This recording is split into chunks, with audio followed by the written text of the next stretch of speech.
A veces me pregunto cómo pude estar hoy acá. A veces me pregunto qué hubiese sido de mi vida teniendo a mi madre. A veces me pregunto por qué estoy viva y esa pregunta me condenó y me lastimó por mucho tiempo. A veces me pregunto quién fue el ángel que decidió que siguiésemos vivos. El ángel que decidió que no nos separaran a mí y a mi hermano. Me tortura pensar que yo, con 8 años, podría haber muerto y estoy viva. Me tortura pensar que mi hermano Camilo, con solo 4 años, podría haber sido apropiado por alguna familia sin escrúpulos ni conciencia.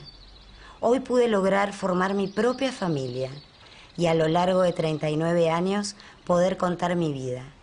Una vida con pérdidas, una vida con silencios, una vida con discriminación, una vida sin consuelo, una vida en donde aún hoy pienso que mi mamá está viva. Es difícil entender la desaparición, que te saquen un ser querido, que te lo saquen frente a tus ojos, que la escuches gritar y que luego nunca más sepas nada de ella. Hoy me siento una sobreviviente de una historia de terror.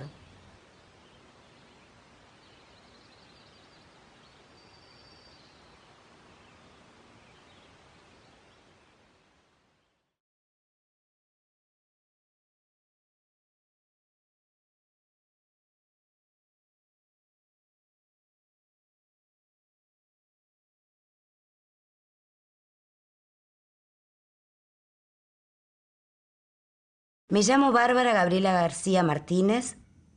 Hoy tengo 39 años, estoy casada y tengo 3 hijos. Julieta de 15, Bruno de 13 y Tobías de 6 años. Nací en una familia clase media trabajadora. Viví en Aedo, provincia de Buenos Aires, al oeste de la capital federal. Mis padres se separaron cuando yo tenía 5 años más o menos y Camilo casi 2. Mi papá, Martín, tenía una inmobiliaria muy importante en Aedo. Y mi mamá Rocío, Ángela Martínez Borbolla, era docente. La típica maestra de clase de escuelas de bajos recursos en barrios muy carenciados. Su última escuela fue una en la localidad de Villa Tesey, en Morón. Además era docente de sociología en la Facultad de Filosofía y Letras. El primer golpe duro fue la separación de mis papás, en donde no sé por qué, ellos deciden quedarse cada uno con un hijo. En la repartija me tocó vivir con mi padre, ya que mi hermano era muy chiquito, pero por suerte duró poco. Mi mamá había empezado su militancia en la Facultad de Filosofía y Letras, y mi papá seguía con su inmobiliaria y había empezado a estudiar locución. En el medio hubo una reconciliación y ahí empezó la vida rara. Antes que nada, mi mamá vino de España a los 6 años con su padre, su madre y sus 2 hermanos. Mi abuelo, Francisco Ferrer Martínez, argentino pero radicado en La Molina, pueblito de Cabrales, en España, llegó de muy pequeño y allí se quedó. Era minero y fue el líder de la Juventud Comunista, secretario del Sector Rojo y luego comisario político, como así lo llamaban en el Principado de Asturias. Él era un militante activo, enemigo absoluto de Franco. Y como era de esperarse en esas épocas, no solo recibió 7 heridas de bala en una de sus piernas, sino que permaneció preso durante 21 meses, condenado a la pena de muerte, siendo luego uno de los primeros presos que indultaron. Ahí es cuando se viene a la Argentina en busca de un exilio y de poder proteger a su familia y darles la oportunidad de una vida mejor. Eso pensó él. Mi madre nació en Gijón, en el sanatorio llamado La Gota de Leche, el 5 de mayo de 1945. Vivió sus primeros años en La Molina, en la casa que actualmente la llaman los pueblerinos y oriundos de ahí, la Casa Nueva. Luego vivió en Gijón, en la calle Moreda. Una vez ya instalados en la Argentina, mi abuelo se dedica al oficio de carpintero y mi abuela llegó a ser una gran modista de barrio. Confeccionaba vestidos de novias, madrinas y trabajaba de eso y les iba muy bien. Fueron progresando. Mi tío Amador, el mayor de los hermanos de mi madre, se casó con María Encarnación, también asturiana, de un pueblito llamado Puertas, muy cercano a Canales, quien también tuvo que exiliarse hacia América con su familia. Ella era la mejor amiga de mi mamá, su cómplice, su hermana de la vida. Además de ser mi tía, es también mi madrina. De ese matrimonio nacieron mis primos Cristina, Analía y Walter. Ellos vivían todos juntos con mis abuelos y además vivía con ellos Herminio, el adorado hermano menor de mi mamá. Hasta aquí la historia habla de una dura vida de las víctimas del franquismo. En el año 1973 aproximadamente comienza la pesadilla de mi vida.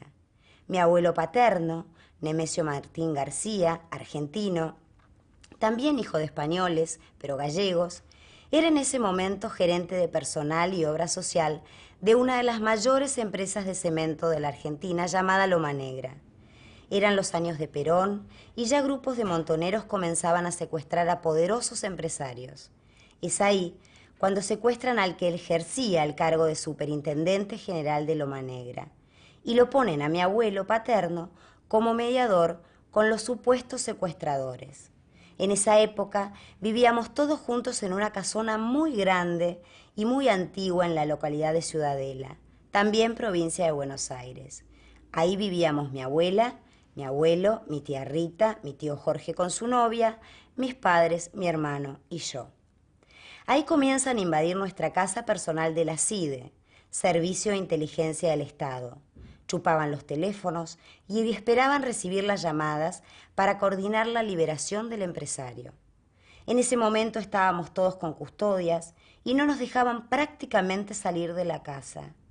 Un día descubren que dentro del grupo de inteligencia había un infiltrado.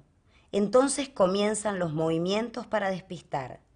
Nos hacen estar un día entero quietos, sin luces, ni agua, sin demostrar que había gente en la casa, para luego, en la madrugada, trasladar en forma separada a cada grupo familiar a diferentes hoteles de la capital federal, ya que todos estábamos amenazados de muerte.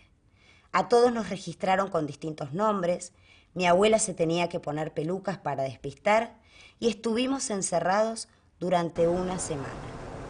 Final y felizmente, este empresario logró escapar de sus secuestradores y todo quedó en el recuerdo. Luego mis padres se separan definitivamente y mi hermano y yo nos vamos a vivir con mi madre a una casa en un barrio llamado Envión, como una urbanización de clase media trabajadora en Aedo.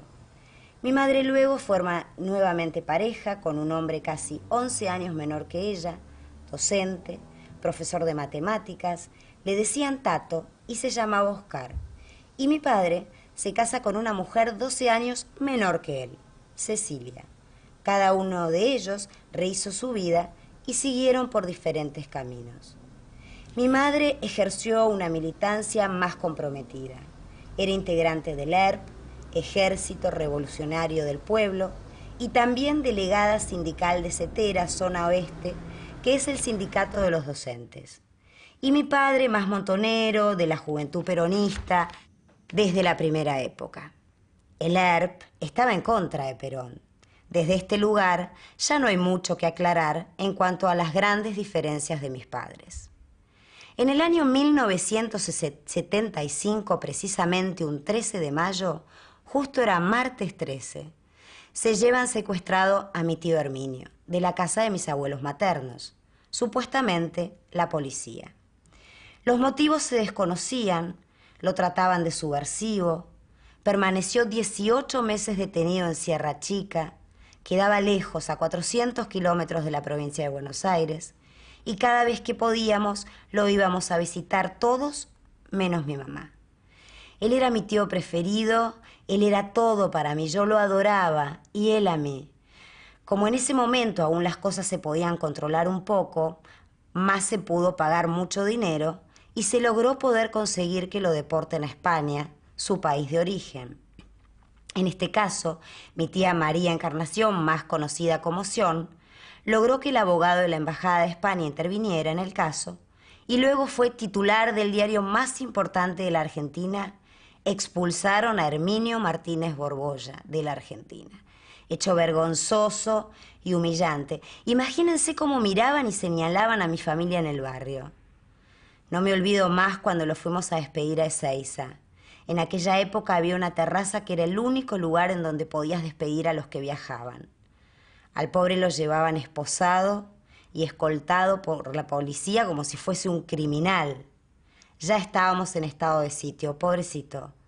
Luego me enteré que en realidad buscaban a mi madre.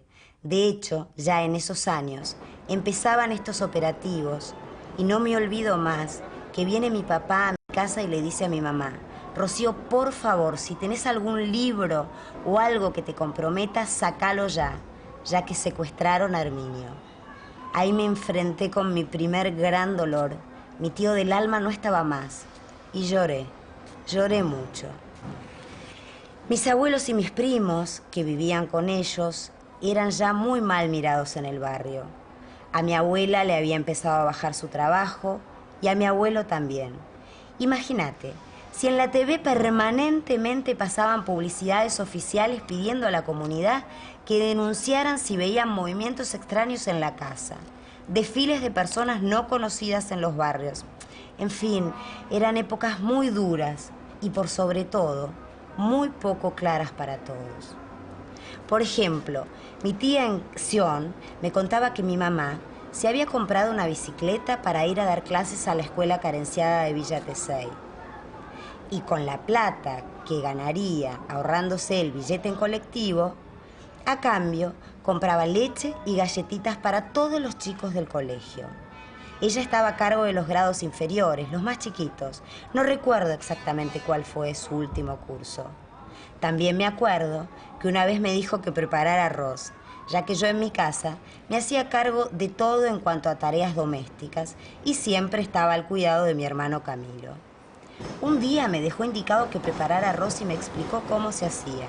Yo tenía 6 o 7 años y en vez de calcular las cantidades en tacitas de café, lo hice en tazones de café con leche. La cantidad de arroz era tal que de penitencia tuve que comer todos los siguientes días arroz hasta que se terminara, ya que no había prestado la suficiente atención y además había muchos niños que no tenían para comer. En mi casa no había ningún lujo. Se tomaba agua y a lo sumo algún día de fiesta, agua gasificada con cola, que era una bebida con sabor a la famosa gaseosa. Entonces, cuando yo iba a lo de mi abuela paterna, a lo de Élida, lo primero que hacía era abrir la heladera y me comía todo. Tomaba gaseosas de verdad, mendicrín, que es un queso untable, cosas ricas, volvía redonda cada fin de semana de las panzadas que me hacía. El tema era que en casa todo era austeridad y mi mamá permanentemente me decía que si había niños que no tenían posibilidades, no había que derrochar nada y había que luchar para que todos tuviesen las mismas posibilidades. Seguramente ella podía comprarnos gaseosas y quesos untables, pero su formación no se lo permitía. Lo mismo ocurría con los juguetes. Teníamos casi nada. Solo recuerdo a mi osa que me la había regalado mi abuela Élida y era una osa gigante que yo amaba. Solo recuerdo ese juguete y de mi hermano un autito. La relación con el compañero de mi mamá no era de la mejor. Según decían, él era una buenísima persona, pero yo en el fondo de mi corazón nunca le tuve gran cariño. En vez de dejarme salir a jugar, me tenía encerrada haciendo cuentas de dividir y multiplicar y mirar las vueltas de la vida. Siempre me llevé a marzo matemáticas y es el día de hoy que no sé dividir con 2 decimales y no me importa no saberlo. Es loco, pero es verdad. A mi padre lo veíamos los fines de semana.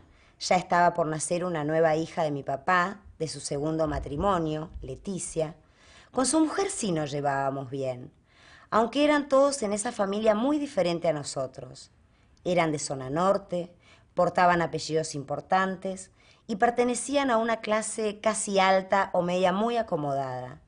Cuando nos juntábamos con los sobrinos de la mujer de mi padre, éramos como sapos de otro pozo, pero a mí no me importaba. Muchas veces me ha pasado a mí y a mi hermano esperar a mi madre que nos buscara del colegio y nunca llegaba. Ya que se le complicaban las cosas, más de una vez me perdí tratando de ir a mi casa. Hasta que luego aprendí el camino y ya directamente caminaba todos los días con Camilo a cuestas 15 cuadras hasta el colegio y luego volvíamos juntos a casa ya que mi mamá trabajaba todo el día. En la rutina diaria mía estaban incluidos los quehaceres domésticos y tenía terminantemente prohibido mirar televisión. Yo preguntaba por qué. Mis amigas miraban dibujitos y yo moría por las películas argentinas de las 2 de la tarde, que por supuesto, sin que mi madre y su compañero se enteren, yo las veía mientras limpiaba. Recuerdo a mi mamá muy cariñosa, muy afectuosa. Más allá de su disciplina, tenía una linda sonrisa, un lindo humor y era por sobre todas las cosas linda, muy linda. Confieso que cuando salía con ella a la calle y usaba esas minifaldas y todos la miraban y le decían piropos, a mí me daba mucha vergüenza. Ella nunca pasaba desapercibida. Tenía demasiado estilo y un porte que los hombres se daban vuelta para observarla. Luego mi casa poco a poco se empezó a transformar en el centro de las reuniones de amigos y compañeros. De repente amanecías y te chocabas con un señor o una señora que jamás antes habías visto. Y yo recuerdo quedarme quietita y luego saludar como lo más normal del mundo y seguir en lo mío. Poco a poco, estos movimientos de gente eran constantes y cada vez más. Y yo me empezaba a involucrar con ellos y a encariñarme. Pero con el único que nunca me podía terminar de encariñar era con Tato, el compañero de mamá, y su familia tampoco con nosotros. Claro, me imagino que para esa familia, que su hijo se juntara con una mujer 11 años mayor que él, separada y con 2 hijos, no era el ideal para ninguna madre. Pero, ¿qué culpa teníamos Camilo y yo? Una vez, realizando las tareas domésticas, veo una cartera de mujer y la reviso, de curiosa, y descubro el documento de una chica que estaba viviendo en casa, que supuestamente la llamaban Lola, pero que su documento decía otro nombre que nada que ver. Ahí empecé sin querer a involucrarme e interesarme de qué se estaba tratando la historia y qué pasaba a mi alrededor. Siempre fui inquieta y siempre fui al frente.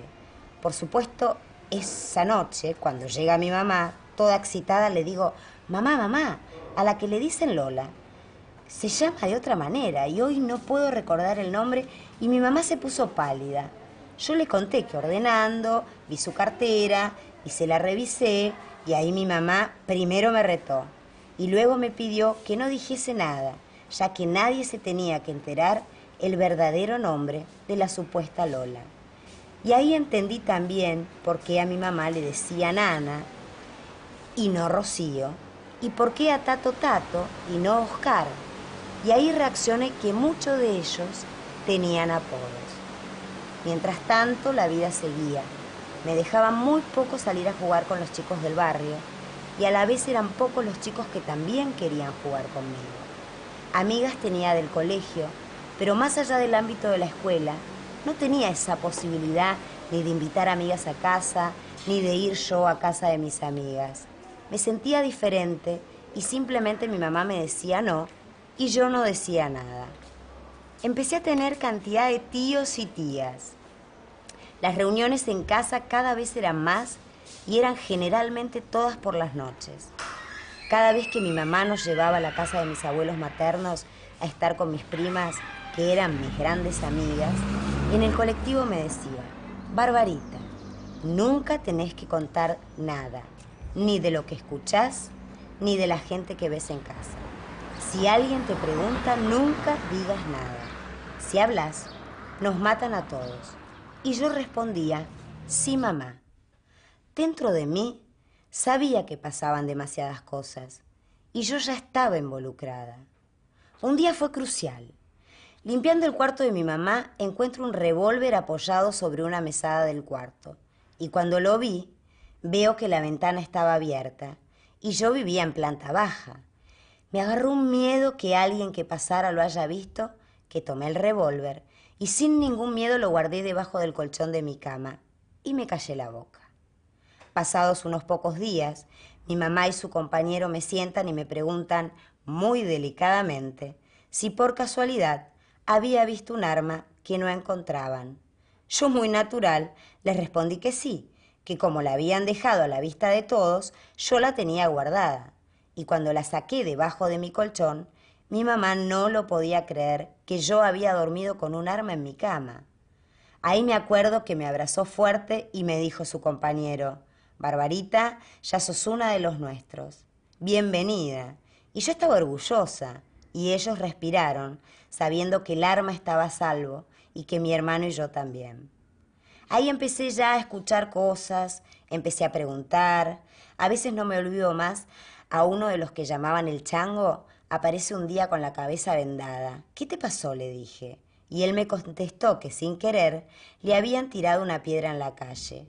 Luego me enteré que no había sido una piedra, sino un tiro en su cabeza. Lo increíble de todo era, pasado el tiempo, ver las caras de tristezas cuando alguno de mis supuestos tíos no venían más y yo preguntaba por ellos y mi mamá ocultaba su llanto y su dolor y me decían que se habían tenido que ir de viaje. Yo sabía que algo le había pasado, pero nunca imaginé qué les había pasado. Un día yo tenía un juguete nuevo. Era domingo y mi papá me dejaba en casa luego de estar con él todo el fin de semana. Yo le pido a mi mamá que me dejara pasar a mi cuarto con mi papá porque le quería mostrar mi nueva adquisición y mi mamá me dio un no rotundo. Ahí insistí: dale, es solo un ratito. Y él no se hizo terminante. Se va papá y se abre la puerta de mi cuarto y salieron como 10 personas. Ahí comprendí, una vez más, el porqué de ese no.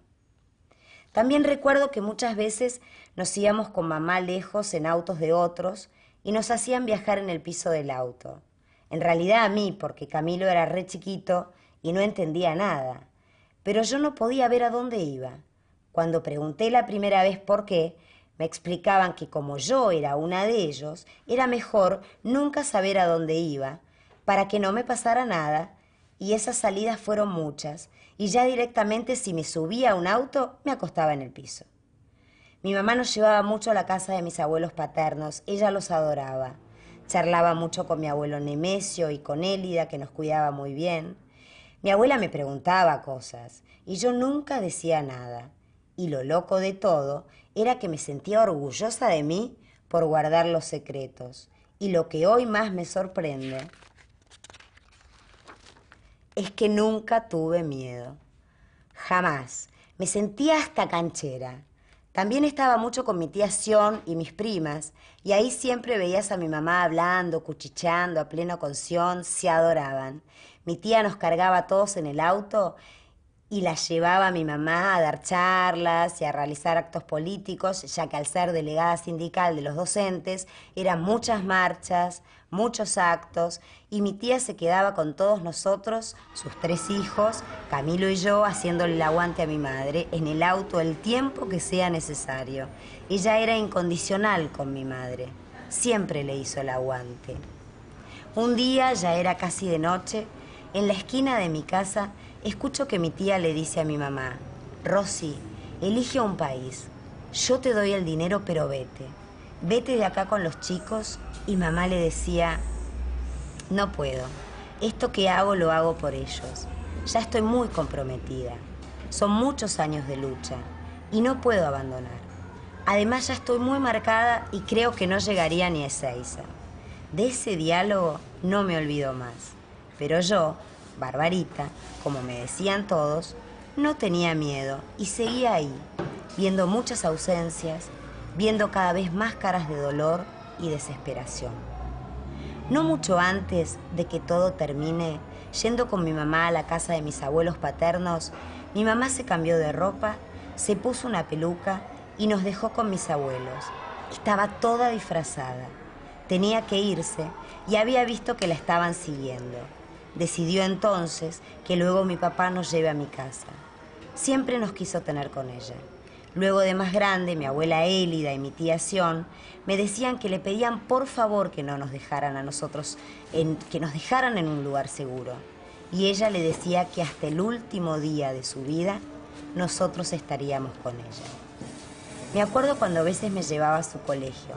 Todos los alumnos me trataban re bien, es que la adoraban. Y además yo me agrandaba porque era la hija de la maestra. Anécdotas como estas hay miles. Fueron muchas horas intensas, muchos días intensos, semanas, meses. Pero la noche en que se llevaron a mi madre la tengo intacta grabada en la cabeza. Yo ya venía escuchando, cayó el rengo, cayó el chango, cayó fulanito, menganito, y corría junio de 1976, donde cayeron los grandes líderes del ERP, y ahí nomás cayó mi madre. 1976 fue el año de más caídas y de las desapariciones más crueles. De esa época casi no hay sobrevivientes de este horror. Hoy les confieso que cada noche que me iba a dormir, no dormía, sino dormitaba. Yo cada noche estaba en guardia. Siempre sabía que algo podía pasar, y pasó. Era la madrugada de un 13 de junio, creo que era 13, y empiezo a sentir los golpes enloquecedores en la puerta de mi casa. «Abran la puerta, hijos de puta, abran». Ahí escucho a Tato preguntar «¿Quién es?», y le responden «Ejército militar, abran o tiramos la puerta abajo». Ahí nomás salté de mi cama y sin decir nada me subí a la cama de mi hermano Camilo, que estaba profundamente dormido. Con una mano le tiraba de los pelos para que se despertara y con la otra intentaba abrir la ventana que quedaba justo debajo de la cama de Camilo para escaparnos. Yo sabía que no había que rendirse, había que salvarse sea como sea, y yo quería escaparme con mi hermano. Pero Camilo no se despertaba y los tiempos eran segundos. Hoy creo que muy dormido no estaba, con tantos gritos era imposible. Hoy estoy segura que Camilo estaba aterrado, todo tapadito, y lo que menos quería era abrir los ojos. Camilo estaba a días de cumplir sus 4 años. La ventana seguía trabada y de repente me apuntan con una pistola y me tiran del respaldo de la cama con un culatazo del arma, y al grito de alto o disparo yo me paralicé. Camilo seguía con los ojos cerrados. Encendieron las luces de mi cuarto y cuando vieron que éramos 2 niños, se empezaron a reír. Ahí Camilo abrió los ojos y no dijo nada. Se quedó quietito y yo me quedé a su lado. Uno de ellos me dijo, ¿qué querías hacer? Y yo le dije saltar por la ventana para ir a la casa de mi tío, que vivía en ese mismo barrio, el hermano de mi papá. Luego reaccioné, que como la casa estaba totalmente rodeada por todos los costados, si esa ventana se hubiese abierto, hoy no estaría contando la historia. Ellos mismos me dijeron, menos mal que no se abrió, te hubiesen matado. Uno de ellos era más joven y me pidió disculpas por haberme pegado. No sabía que eras una nena, me dijo. Luego entraron más hombres a mi cuarto. No me puedo sacar de la cabeza la cara de uno que dijo, ¿y con estos pibes qué hacemos? Y a Camilo lo observaban con más cariño que a mí. Era medio colorado, usaba un gorro de lana negra con una polera de lana verde militar, creo negra, y una campera de cuero. Ninguno de ellos estaba vestido de ejército, ninguno. Mientras tanto se escuchaban los gritos de mi mamá, que les gritaba de todo. «No me peguen, hijos de puta, mis hijos, mis hijos». Y yo escuchaba «cállate, guerrillera de mierda». Cuando los gritos aumentaban, nos metieron en la cama y nos taparon todos. No nos dejaban ni escuchar ni ver. Nos encerraron en el cuarto y luego el silencio en mi casa fue total. Camilo seguía sin decir nada y yo pregunté, ¿a dónde se llevan a mi mamá? Y la respuesta fue, a tu mamá no la vas a ver nunca más. Ahí me calenté y dije que quería ir con mi mamá, que yo también tenía que ir con ella. Y me agarraron y me calmaron sin violencia. Me preguntaron montones de cosas como, por ejemplo, quiénes vivían en esa casa, qué hacían, y como yo ya sabía que no tenía que decir nada, no dije nada. Y hablé como si todo en esa casa era la familia Ingalls, todo era normal, y jamás dije nada. Luego se empezaron a escuchar ruidos, cosas que tiraban, cosas que rompían. Ahí nomás entró uno y volvió a decir, ¿qué hacemos con estos dos? Luego entra otro y dice que el vecino de enfrente se haría cargo de nosotros. Ahí el más joven, que siempre nos trató bien, me pidió que me cambiara y que cambiara a mi hermano. Camilo jamás lloró. ¿A dónde vamos a ir?, decía yo. Con tu vecino. No quiero. Yo voy con mi mamá. A mí también me tienen que llevar. ¿Por qué ella y no yo? Si era uno de ellos. Eso me lo preguntaba en silencio. Y esa fue una gran cruz que cargué durante muchos años de mi vida. Es más, mi abuela Élida me contaba que durante mucho tiempo nosotros dos no queríamos taparnos cuando nos íbamos a dormir. El cubrir nuestros cuerpos en la cama nos volvía a llevar al horror que vivíamos. Cuando salí de mi cuarto, vi mi casa destrozada. Sillones rotos, libros tirados, la cocina hecha un desastre. Algunos hasta estaban comiendo. Yo observaba y no podía creer que yo estaba viviendo eso. Pedí volver a mi cuarto, era pleno invierno, tenía frío y quería buscar unos ponchitos que mi abuela Élida nos había regalado. Era mucho el frío. Volví a entrar escoltada por un hombre armado, agarré los ponchitos y entré a la casa del vecino. Aún hoy recuerdo la cara de pánico de esa gente. Camilo se durmió enseguida. Yo no dije nada. Ellos no preguntaron nada. Todo era silencio. Esa noche entendí que había terminado mi vida. Esa noche no pude ni parpadear. Me acosté en la cama matrimonial con la mujer del vecino. Ahí sí empecé a tener miedo. Miedo de qué sería de nuestras vidas. Miedo de que vuelvan a buscarme. Miedo de no saber hacia dónde se dirigía mi mamá, el ser más amado por mí, la que me dio la vida. Esa noche temblaba de tan solo pensar que nunca más la podría tener conmigo. Esa fue una eterna noche de terror. Ni bien amaneció, nuestro vecino de apellido Gargiulo fue hasta la casa de mi tío Jorge para poder dejarnos allí. En la madrugada también había ido, pero nadie le respondió al llamado de la puerta. Estaba mi tía sola. Mi tío Jorge, médico cirujano, se encontraba esa noche de guardia en el hospital y mi tía tuvo miedo de abrir la puerta. Cuando llegó mi tío Jorge de su guardia, el vecino volvió con él y con Camilo nos fuimos a su casa. Al ratito apareció mi papá. No recuerdo que nos haya dado una explicación al respecto. Sí recuerdo un fuerte abrazo y caricias de calma y contención y un tranquilos, todo va a estar bien. Ya pasó, hijos, ya pasó. Yo no podía salir de mi estado de excitación y asombro. Si sabía lo ocurrido, pero lo que no sabía, que el peor de los destinos lo tendría mi mamá, mi amada mamá, el ser que me dio la vida. Era mía y me la sacaron. Era mía y no pude despedirme de ella, ni escuchar su último consejo, ni besarla, ni abrazarla, nada. Esa misma mañana fui con mi papá a la casa, que estaba abierta, ya que la puerta la habían roto y no cerraba. Y me encontré en un páramo helado, casi vacío, con la resaca de lo que había sido esa madrugada. Ahí seguí sintiendo miedo. Rápidamente junté algo de ropa y de pertenencias que quedaban mías y de Camilo. Lo metí todo en un bolsito. Agarré a mi amada Osa, mi fiel compañera, y huí. No recuerdo haber vuelto a esa casa, mi casa. Sé que después, rápidamente mi papá la vendió. Nunca más supe nada de nadie, de mi barrio. Fue una etapa cerrada y terminada. Ahí se dio vuelta otra página de mi historia.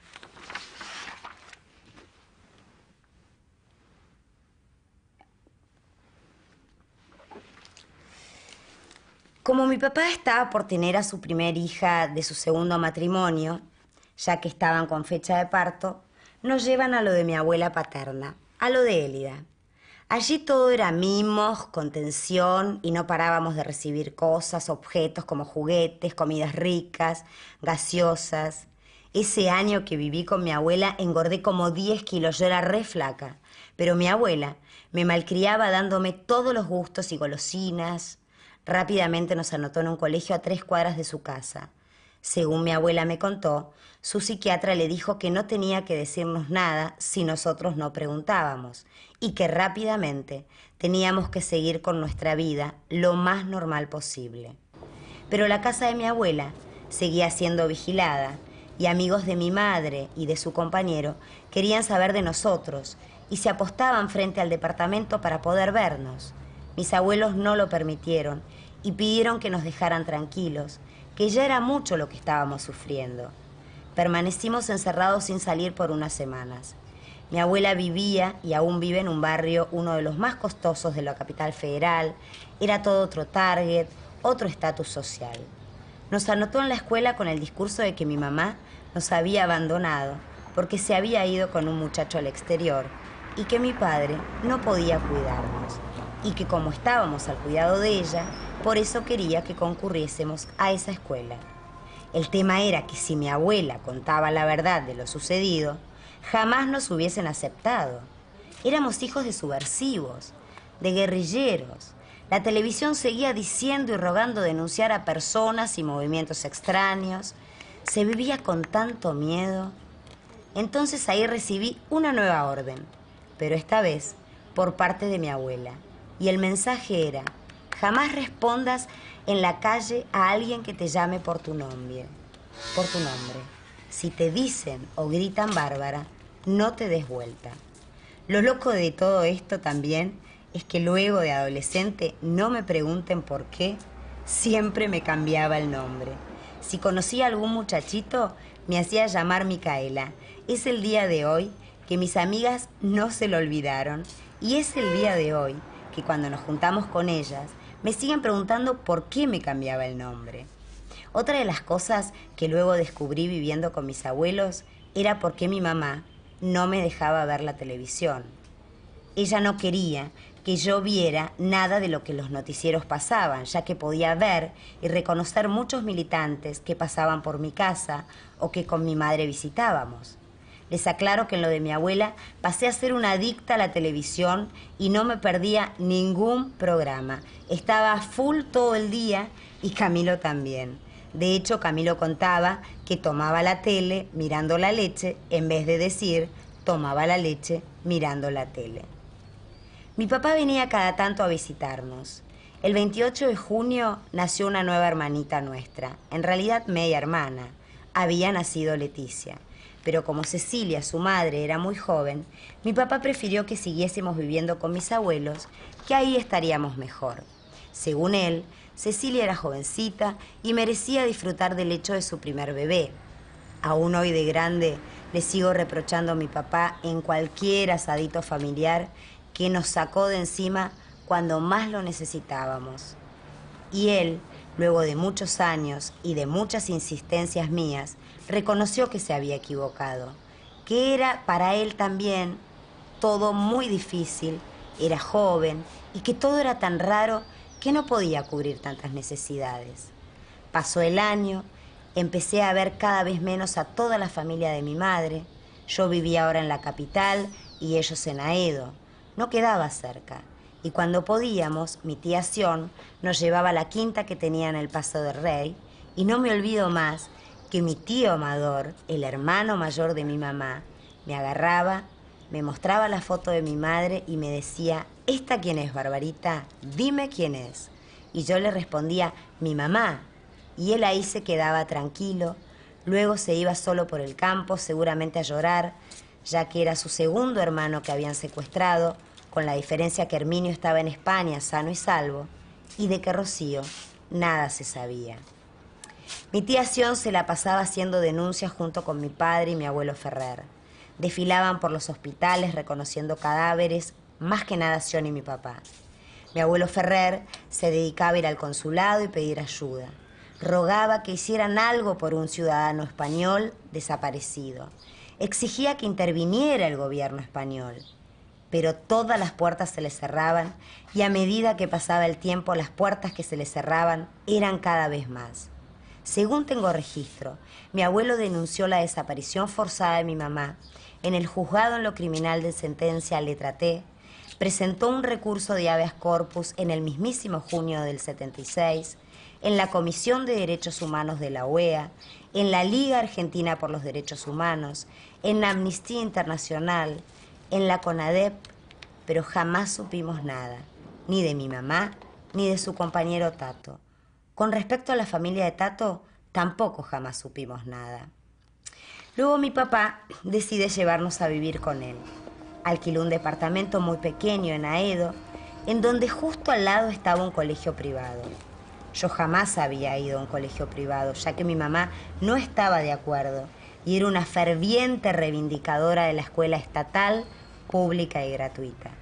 Pero mi mamá ya no estaba y mi papá nos anotó ahí. Un día, jugando en la puerta del departamento de mi papá, había ya pasado un año, estaba en la calle con una amiga del edificio. Estábamos saltando a la soga y de repente se acerca un auto. Era un Falcon verde y de la parte de atrás se asoma Tato con sus característicos anteojos. Él sufría de la vista y tenía unos anteojos re gordos, acá los llamamos los culos de botella. El auto para, él se asoma por la ventanilla, abre la puerta, me dice Barbarita y me señala y yo volé.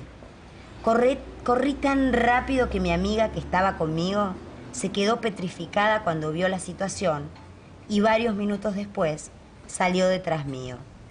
Ahí volví a temblar y a sentir el horror. Era él. Y agradezco a Dios haber tenido un testigo conmigo, ya que si no todos hubiesen pensado que estaría alucinando. Subo corriendo, mi papá no estaba, estaba Cecilia, su mujer, y Camilo en la casa. Y yo sin aire, escribo esto y me corre un frío por el cuerpo que se me cierra la garganta. No me salía la voz para poder contarle lo que había visto. Ahí la llamaban a mi amiga y ya les dice que no entendía nada, que estábamos jugando y un señor y repitió tal cual lo vivido. Y yo recuerdo decir, era Tato, era él, me quería llevar. Me van a matar, por favor, tengo miedo. Rápidamente llegó mi papá y luego, un tiempo, no salí de la casa. Y si lo tenía que hacer, lo hacía siempre acompañada de un adulto. Volví a tener pánico y volví a revivir lo que nunca dejé de sentir, pero con la diferencia que lo verbalicé, ya que del tema de mi madre, nunca nadie volvió a decir nada delante de nosotros, por lo menos. En el fondo, siempre supe que me buscarían. Si yo era una de ellos, siempre viví con esa condena. Y me preguntaba qué hacía Tato buscándome y por qué estaba vivo, ya que lo único que habían podido decirme de mi mamá era que había muerto, que ellos creían eso. Entonces yo me preguntaba, ¿por qué Tato estaba ahí en la calle buscándome? Motivos tenía. Yo sabía muchas cosas, yo manejaba mucha información, yo podía reconocer muchas caras. Si hoy me ponen a reconocer a los supuestos hombres que entraron esa noche en mi casa, de 2 de ellos tengo la cara registrada en mi cabeza y a muchos de los famosos tíos y tías que pernoctaban en mi casa también. A medida que pasaba el tiempo y pasaban los días, me di cuenta que seguía viviendo en guardia, que rezaba todas las noches por mí y por Camilo.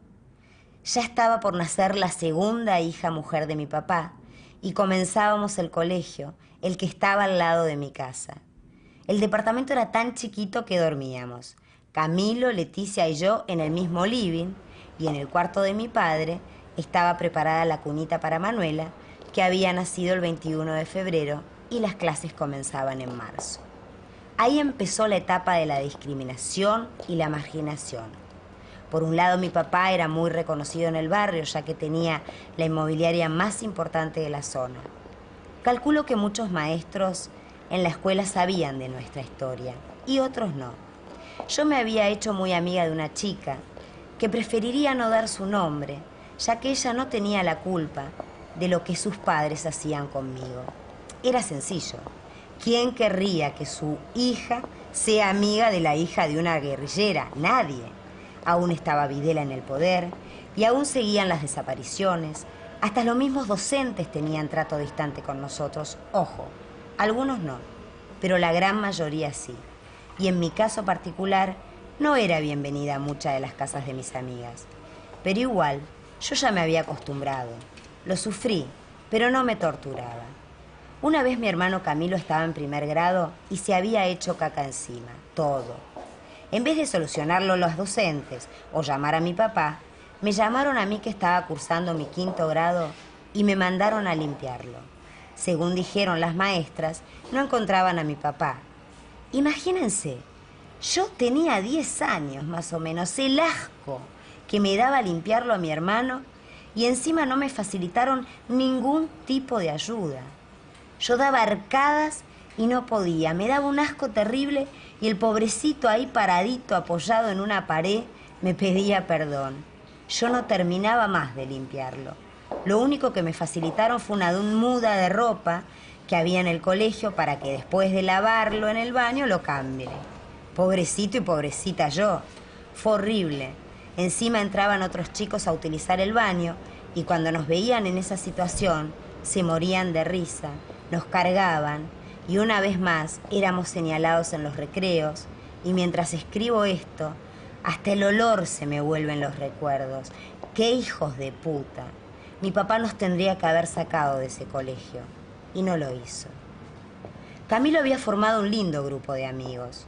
Yo también, pero ya de más grandecita, casi en 6º grado, me hice muy amiga de Paulita y Gaby, y también de Claudia, Karina, Latana, que aún hoy seguimos de igual de unidas. Ellas sabían mi historia, pero jamás preguntaban nada, y sus papás sí las dejaban estar conmigo, algunas.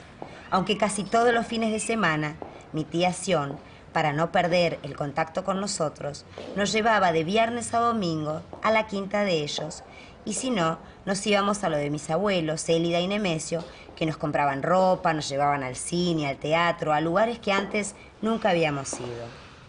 Cuando me preguntaban por mi mamá, yo me quedaba callada. Obviamente mis amigas del colegio me preguntaban si Cecilia, la mujer de mi papá, era mi mamá. Y yo les decía que no. Y no entendían por qué yo no tenía mamá. Entonces ahí empecé a decir que se había muerto. Hacía muchos años por una enfermedad. Reconozco que me daba vergüenza decir la verdad, porque tenía miedo que no las dejaran a mis amigas estar conmigo. Luego empecé a decir que Cecilia era mi mamá y hasta la llamaba mamá en público, cosa que llamaba mucho la atención, ya que ella era muy joven y no cerraba que tuviese una hija de mi edad. Mientras tanto, de mi madre, nada. Mi tía Sion había estipulado hacerse cargo de los dientes míos y de mi hermano. Ella era la encargada de llevarnos al dentista 2 veces al mes. Así, de esa manera, mantenía el contacto con nosotros. No me olvido más que cada vez antes de llevarnos al dentista nos compraba un chocolate shot lleno de maní y el dentista nos retaba porque íbamos con los dientes todos sucios.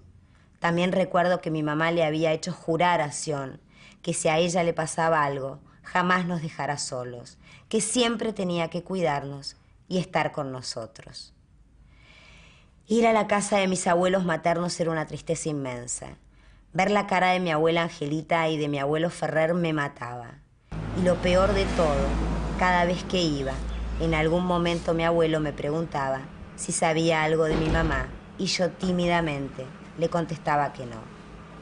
Un día me entero que toda mi familia materna, el único vínculo que me unía a mi madre después de Camilo, se iban a ir todos a España nuevamente y que Camilo y yo nos quedábamos una vez más solos.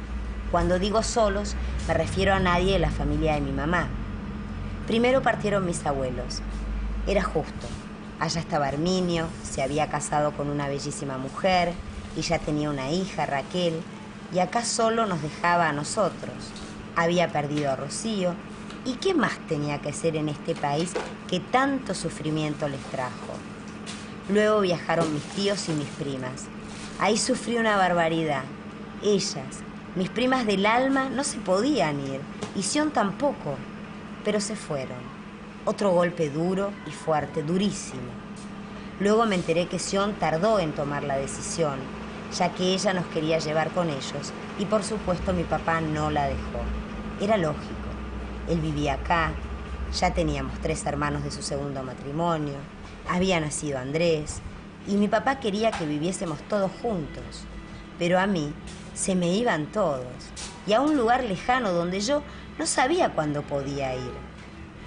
Ahí empecé a consolarnos. Mi tía nos dijo que cuando termináramos el colegio secundario nos pagaría un billete para ir a verlos y que cuando termináramos... Y al final terminé mi colegio secundario, terminé mi 5º año y me fui a España por primera vez y me reencontré con mi querido y adorado Herminio. Ya era grande, ya tenía hijas, esposa, era raro. Él antes era todo para mí. Yo era la preferida y ahora era un padre de familia. Pero los abrazos que nos dábamos eran tan verdaderos que aún hoy los siento. Herminio murió de un cáncer de pulmón a los 40 años y aún hoy su vida y sus hijas no pudieron cobrar la pensión que se otorgó en Argentina a los que estuvieron presos durante la dictadura militar por falta de papeles. Es increíble que esto pase, pero es real. En ese primer viaje a España yo iba con toda la ilusión de encontrar a mi mamá, de verdad. Iba con la esperanza de que esté en su país esperándome y que todo sería una sorpresa, que mi familia me quería dar, y ahí llegó la gran desilusión y desesperanza. Ni bien llego, mi abuelo Ferrer me pregunta a mí qué sé yo de mi madre. Me quedé callada y le dije, nada, abuelo, no sé nada, ¿vos qué sabés? Y era frustrante, cachetazo mal. Yo viajé con la ilusión de verla, de abrazarla, de darle el beso que no le pude dar y su ausencia era total. Eso sí, en el comedor de la casa, en un sector privilegiado, estaba ella en una fotografía gigante. Corrí al baño y lloré. Mi mamá no estaba ahí. ¿Mi mamá estaría realmente muerta? ¿Cómo haces para enterrar a alguien que no enterraste? ¡Wow! Me tiemblan las piernas. Crecí y viví siendo una hija bastante rebelde y contestataria, diría mi padre. La que más trabajo le daba. Encima de todo, era ya la mayor de 6 hermanos, ya que luego nació Tomás, y ahí cerraron la fábrica por suerte. Vivía invadida de niños y como yo era más adulta de lo normal en una chica de mi edad, mi papá aprovechaba de eso y siempre me quedaba al cuidado de alguno o de todos mis hermanos. Cargué con la cruz de la hermana mayor, la hija mayor. Ojo, esto también hoy día a veces, en tono de cargada, también se lo reprocho a mi papá. Pero es cierto que a veces uno se equivoca. Y hoy, que yo soy madre, me queda más que claro que no existe ningún libro que te enseñe a ser un buen padre y a hacer las cosas correctas. Solo uno aprende con sus propios errores y sus propios aciertos. Las generaciones van cambiando y uno muchas veces no sabe dónde está parado. Con respecto a mi mamá Rocío querida, durante mi adolescencia tuve sensaciones contradictorias. Por un lado, crecí pensando que mi mamá era un ídolo y por el otro, me hubiese gustado que su compromiso por la igualdad de los seres humanos no haya sido tan comprometido, ya que en ese caso quizás la tendría conmigo y hoy no la tengo, ni la tuve y crecí sin ella. Durante mucho tiempo tengo que confesar que le tuve bronca también por haber preferido la lucha y no priorizar a sus hijos. Eran otras épocas, eran otros los compromisos y militantes como ellos no existieron más en este país. Los 30.000 desaparecidos marcaron un antes y un después, pero yo seguía creciendo, ocultando muchas veces mi verdadero origen, por miedo a que me pasara algo o por miedo a ser rechazada y discriminada como tantas veces. ¿Sabés qué feo es entrar a la casa de alguna amiga y ver a su madre poner cara de culo al verme? O cuando alguna amiga me invitaba a dormir, escuchar que la madre le decía a esa chica, no, ya te dije que no, muchas veces. Yo solita buscaba excusas de que yo era la que no podía y solita también trataba de evitar ir a esas casas en donde no era bienvenida. Lo más increíble de mi vida es que tanto con mi papá como con mi hermano fueron pocos los momentos que aún hoy hablamos de mamá. Nos cuesta mucho mantener un diálogo fluido o un cambio de opiniones. Creo que es tanto el dolor guardado durante tanto tiempo que aún no ha salido, y eso dificulta y dificultó durante 30 años la comunicación. Es contracturada del tema. Lamentablemente en la Argentina te seguís topando con la frasecita y algo habrán hecho los guerrilleros. O si no, cuando de repente se enteran que sos hija de desaparecidas, te preguntan, ¿era guerrillera tu mamá? ¿Estaba involucrada políticamente o se la llevaron por equivocación? Yo me pregunto, cualquiera de estas opciones, ¿salva el hecho de la cruel matanza de seres humanos que sufrió este país? ¿Tenían más derecho a sufrir los que peleaban por sus ideales? ¿Era válido el asesinato, las torturas y la privación ilegítima de la libertad en aquellas personas que buscaban un país mejor para sus hijos? ¿Era correcto? Dios mío. Y aún hoy, año 2006, hay personas que lo consideran correcto. Eso es lo más triste. Si tuviese el don de entender todos los misterios, de todo el conocimiento y toda la fe, esa fe que mueve montañas, podría afirmar que gracias a su amor, que a través de su lucha mi mamá me transmitió, hoy puedo ser alguien, hoy estoy.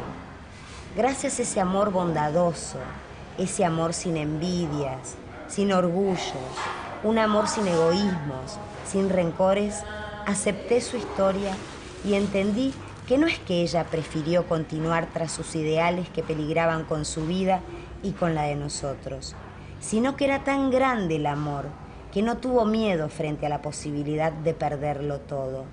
Esa valentía la ayudó a seguir adelante, valorando y respetando sus propios derechos, derechos que hombres asesinos, sin piedad y sin amor, no respetaron.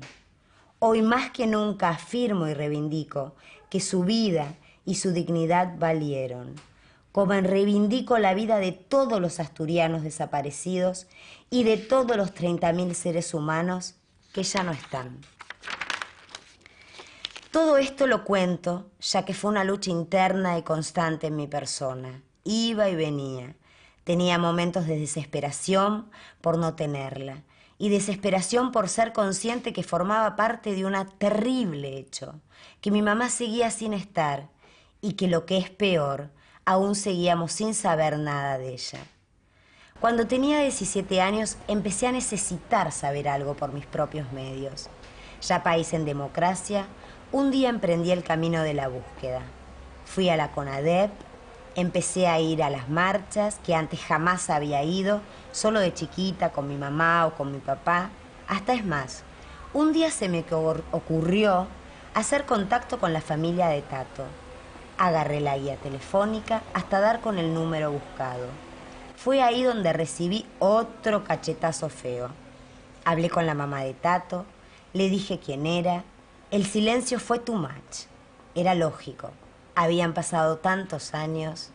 Le pregunté por todos en su familia, ya que nos veíamos mucho y muchos veranos compartimos juntos en la casa que ellos tenían en Mar del Plata, ciudad balnearia.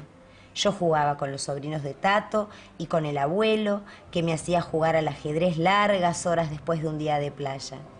Pero lo triste de esta comunicación fue que le pregunté si había sabido algo de Tato.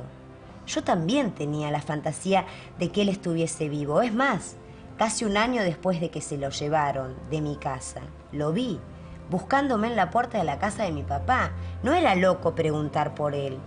Y lo único que recibí fue un no llames más. Nosotros no queremos saber nada, ni de vos, ni de tu hermano Camilo. Y así me cortó el teléfono. Golpe duro, nueva vuelta de página, tristeza inmensa y lo que es peor, ningún beneficio a cambio. Puse la cara para que me peguen por todos los costados. En ese momento odié a esta mujer. ¿Qué tanto? Nosotros también éramos víctimas. ¿Qué culpa teníamos? Pero ahora entiendo el dolor de esa mujer de haber perdido a su hijo, ya que figura en la lista de los desaparecidos. El dolor de esa madre lo respeté y lo respeto, ya que nunca más la llamé. Después continué investigando cuáles habían sido los pasos y las denuncias efectuadas por mi familia, y nada, era siempre ver las mismas declaraciones y encontrarme con los mismos papeles que no me llevaban a ningún sitio. Estaba estancada. Pasaron los años, volví a España, intenté quedarme a vivir, pero era muy difícil convivir con la frustración que nos causaba a mí y a mi familia materna el hecho de que cada vez que yo iba, ellos me preguntaban ¿qué sabes de tu madre? Yo les decía nada y yo seguía con la fantasía de que ellos me darían una buena noticia. El hecho de querer vivir en España representaba además para mí el estar cerca de sus orígenes, los seres que le dieron la vida. Ellos se habían ido y yo necesitaba de ellos. Y estar con ellos me hacía bien, me hacía sentir más cerca de mi mamá. Pero luego decidí volverme a la Argentina.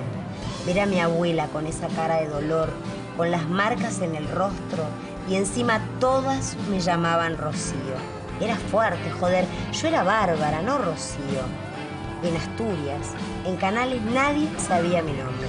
Y lo increíble, que cuando todos allí me llamaban Rocío, yo contestaba sintiéndome Rocío. Y eso era constante. Algunos me pedían disculpas, otros ni cuenta se daban que yo era Bárbara. Luego me dediqué a trabajar en política. La mayor parte de mis años como profesional fueron realizando tareas de prensa en diferentes organismos estatales, Ministerio de Comunicación Social, Ministerio de Asuntos Agrarios, Ministerio de Justicia, en fin. Luego estudié para ser productora de radio y televisión, pero en cuanto a mi trabajo político, me mantenía al margen, sin acotar ni opinar más allá del trabajo concreto y puntual. Tenía claro que no quería sentir un compromiso.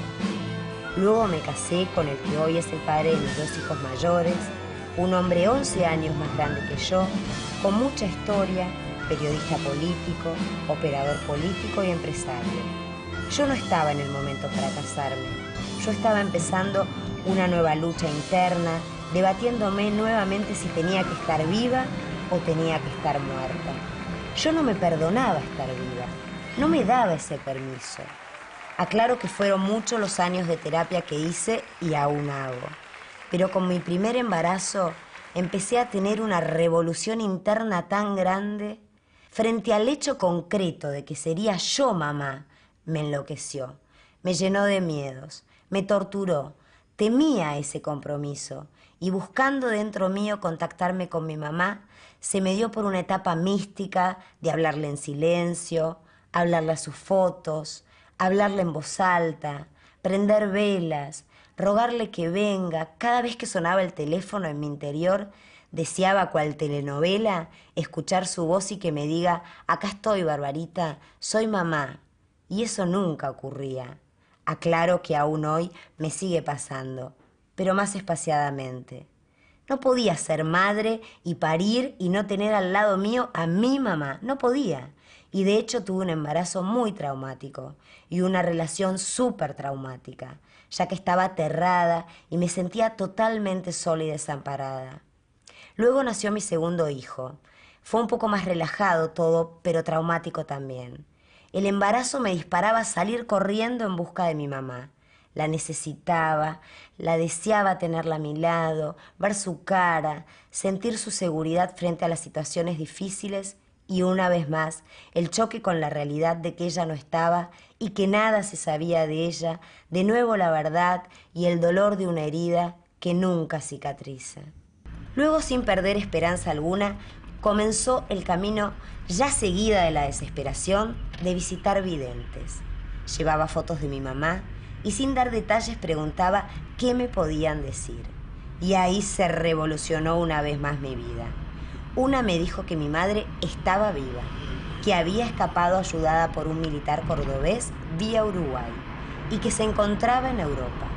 No sabía decirme bien dónde, pero que no estaba bien de la cabeza, debido a medicamentos que le habían dado para perder la noción del tiempo, de la memoria. Ahí mismo quería salir corriendo a Europa. No sabía dónde, pero yo le insistía si realmente veía eso y ella me decía que sí, y que algún día aparecería. Ahí tuve que frenarme, pero me torturaba pensar si eso podía llegar a ser cierto. ¿Qué hacer? Contaba en mi entorno íntimo y me miraban como si estuviese loca. Barbarita, es imposible. Cerrá tu historia. Si no, así nunca vas a ser feliz. Luego fui a otra y me dijo que estaba muerta. Pasaron los años, me separé, me dediqué a lleno a mi trabajo, fui productora de un exitoso programa para chicos en donde trabajaba como notero mi hermano Camilo. Luego me dediqué a la producción de cine, de televisión y llegué a tener junto con mi hermano una tira diaria en Radio Nacional de Buenos Aires, por las mañanas, en donde se informaba informalmente de todo lo que pasaba en el país, y ahí ya mi hermano Camilo empezaba una exitosa carrera televisiva como el notero amado y adorado por los famosos. Trabajaba en el programa más exitoso de espectáculos de la televisión. Luego conozco a mi actual marido, Germán, periodista deportivo, papá de mi tercer hijo, Tobías, alias Totó, para todo el mundo. Y ahí empecé a vivir más relajada. Germán siempre me decía que no pararía hasta hacerme plenamente feliz. Aún lo está intentando, y muchas veces lo logra. Pero es tan grande la cruz que llevo en mis hombros que cuesta seguir adelante. No es casual, dirían, que salgo a mi madre, ya que Germán tiene 7 años menos que yo y se vino a vivir y a criar conmigo a mis 2 hijos del primer matrimonio anterior, y mis hijos lo adoran y lo quieren muchísimo. Germán se mantiene muy al margen de las situaciones políticas del país. Él es una persona por demás tranquila y relajada. Trabaja de lo que ama, que es el fútbol y el deporte. Hoy trabaja en Canal 7, la televisión pública, hace deportes y es un movilero de lujo. La primera vez que lo llevé a una marcha sufrió una barbaridad. Él viene de una realidad totalmente distinta a la mía. Él jamás había conocido la historia de los desaparecidos.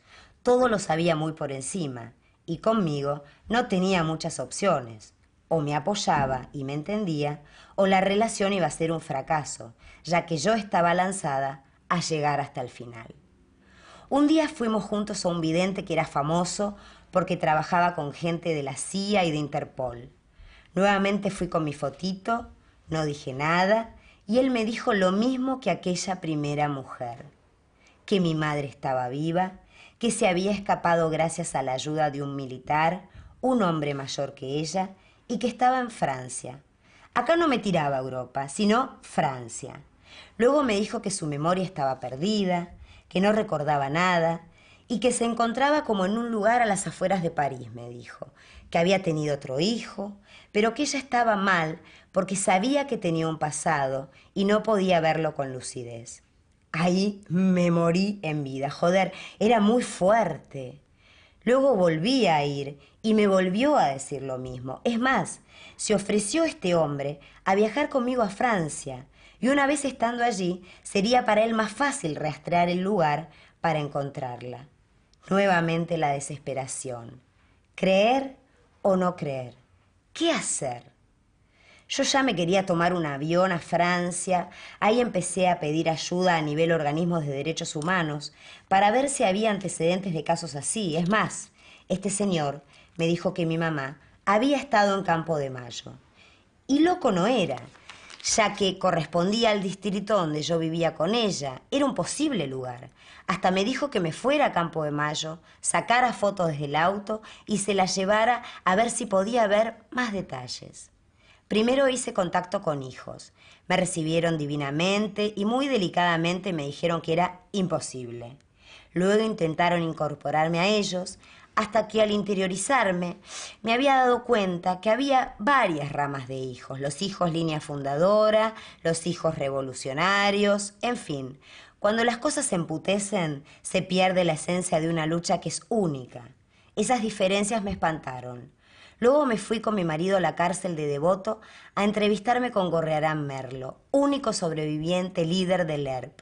Le llevé la foto de mi mamá a ver si la conocía, si podía ser lo que el vidente me había afirmado. Y solo de eso puedo decir que pasé toda una tarde en Devoto, tomando mate en una cárcel, escuchando historias increíbles, y de mi mamá no me llevé nada. Luego llevo a antropólogos y vuelvo a contar la historia. Ahí mismo, muy delicadamente, otra vez Macu, un ser muy querido por todos los organismos, me escucha y me dice que todo era imposible, que mi madre estaba muerta, y ahí me sugiere hacerme el ADN por si acaso siguiesen encontrando restos de cadáveres en sus tareas de búsquedas. Mi hermano Camilo para ese entonces era ya re famoso. Yo le pedí ayuda, que hiciéramos cámaras ocultas a este vidente, que lo teníamos que denunciar. Con la llegada que él tenía a los medios, había que denunciar a este hombre. No podíamos permitir que afirme algo tan terrible y a la vez tan hijo de puta. Pero Camilo siempre con este tema me seguía diciendo: Barbarita, basta, dale, déjate de hinchar, quédate tranqui. Y pues nada. Y mi marido trataba de calmar mi furia. Yo quería hacerlo pelota a este tipo, y aún sigo queriéndolo reventar. Él solo aumentó mis esperanzas, dijo lo que yo siempre quise escuchar. Tardé mucho tiempo en sacarme esa posibilidad de la cabeza y aún sigo con él. Y si es verdad, recuerdo que Macu me decía: no hay pruebas de que existan remedios que te borren por completo la memoria. Y ninguna madre dejaría abandonado a sus hijos, más aún con las características que me cuentas de tu madre. Una vez cuando trabajábamos con Camilo en ATC, en ese entonces el canal estatal se llamaba así, se apareció mi vecino, el señor Gargiulo. Al ver a Camilo en la tele, automáticamente lo reconoció y fue. Charló con él y le confesó algo que él mismo dijo lo torturó toda su vida. Le confesó que él no se ofreció a salvarnos, sino que al escuchar los ruidos, los gritos y el gran operativo militar, con mucho miedo, se asomó a la ventana de su cocina y tuvo la mala suerte de tirar sin querer una escoba. Ahí mismo, los del ejército, al sentir que había ruidos en la casa vecina, le golpearon la puerta y le dijeron si conocía a alguien que podía cuidarnos. Él le contestó que a unas cuadras vivía mi tío. Entonces le dijeron: hágase cargo de estos chicos y entrégueselos a su tío. Él dijo que, muerto de miedo y en estado de pánico, no le quedó opción y tuvo que darnos refugio esa noche en su casa, muy a su pesar. Siempre quise sacarme este peso de encima, le dijo a Camilo, ya que hoy me sentí un cobarde y necesité que sepas la verdad. Yo no los había salvado con intención, sino por obligación. Mi hermano se dedicó casi 10 años al periodismo de espectáculos. Fue coconductor de programas muy exitosos, nunca formó parte de ningún fracaso, trabajó duro, muy a su pesar, ya que a él siempre le gustaba la música y su sueño era y es ser un gran músico de rock. Ganando mucho dinero y teniendo una gran vida para el afuera, decidió de un día para el otro dejar la televisión. Fue sorpresa para todos. Esto fue hace ya 3 años. Aún hoy le siguen ofreciendo diferentes trabajos y él sigue diciendo a todos las mismas frases.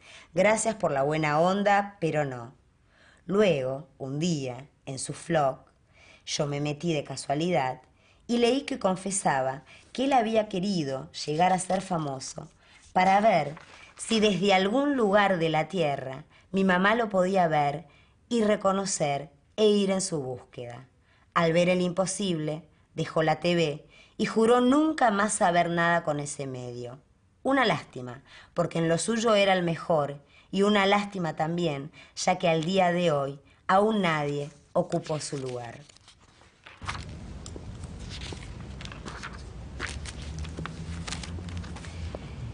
Tengo el derecho de conocer la verdad. Tenemos el derecho. Tengo el derecho de saber quién marcó el fatal y cruel destino de mi mamá. Tenemos el derecho de saber quiénes marcaron el destino de todos los asturianos y asturianas desaparecidas, de todos los españoles y todos los seres que quedaron en la historia sin un final. Tengo el derecho de saber quién se llevó a mi mamá. Tenemos el derecho de saber quiénes se llevaron a todos los asturianos y asturianas. Tengo el derecho de saber a dónde se la llevaron. Tenemos el derecho. Tengo el derecho de saber quiénes fueron los que cometieron crímenes de genocidios. Tenemos el derecho de saberlo. Quiénes cometieron con mi madre su desaparición. Los genocidas tienen que ser juzgados. A través de mi historia, quiero reivindicar a todos los familiares de asturianos y asturianas y españoles también de otras comunas. Familiares que se murieron en la miseria. Abuelas que criaron a sus nietos sin ayuda, ni moral, ni económica, ni legal por parte del Estado español, y que a pesar de su dolor, un dolor que duele mucho, pasaron sus últimos días viviendo una pobre vida sin asistencia y con la espalda de los diferentes gobiernos españoles. Hasta que me digan el paradero de mi mamá, no voy a parar. Exijo la reapertura de los archivos militares que están y existen. Hoy el problema de las víctimas españolas es un tema jurídico. Un director de cine asturiano en una nota dijo: desconocemos la propia tierra en la que vivimos, porque a veces ni nos paramos a pensar que existe. Como él, agregaría que así como desconocemos nuestra propia tierra, desconocemos también nuestra propia historia. Y esta historia no es solo mi historia, la historia de Bárbara, sino es la historia de más de 620 españoles desaparecidos en un país que no era el suyo, y con gobernantes que les importó nada pelear y luchar por la verdad de sus ciudadanos. Espero que esta, mi historia, sirva para que los señores poderosos, esos que dicen llamarse presidentes, reyes, príncipes, parlamentarios, hagan un minuto de silencio, a solas, consigo mismo, y se den cuenta de los errores cometidos durante 30 años y tomen conciencia que del otro lado del charco hay ciudadanos españoles que necesitamos verdad y justicia, que necesitamos ser escuchados, valorados, que estos nuevos gobernantes de estas nuevas generaciones puedan sentir en su propio corazón un poquito de todo el dolor que aún hoy todos nosotros sentimos. Y que no digan, como hace poco escuché de una persona de la embajada, hoy los desaparecidos sois una moda. ¿Somos una moda? ¿Los derechos humanos son una moda? Atención, porque las modas pasan y ni yo ni nadie aceptaremos la espera de 30 años más. Pido justicia, pido reparación, pido coraje y valentía. La verdad es un derecho, es una forma de enfrentar tanta impunidad. ¿Qué pasa con el Estado español? ¿Le teme a la verdad? ¿Le teme a la justicia? ¿Le teme a la memoria? Y así convalida el poder de quienes cometieron las peores violaciones a los derechos humanos de nuestra historia. Soy Bárbara Gabriela García Martínez, argentina y española. Esta es nuestra historia, la historia de asturianos y asturianas, la historia de todos.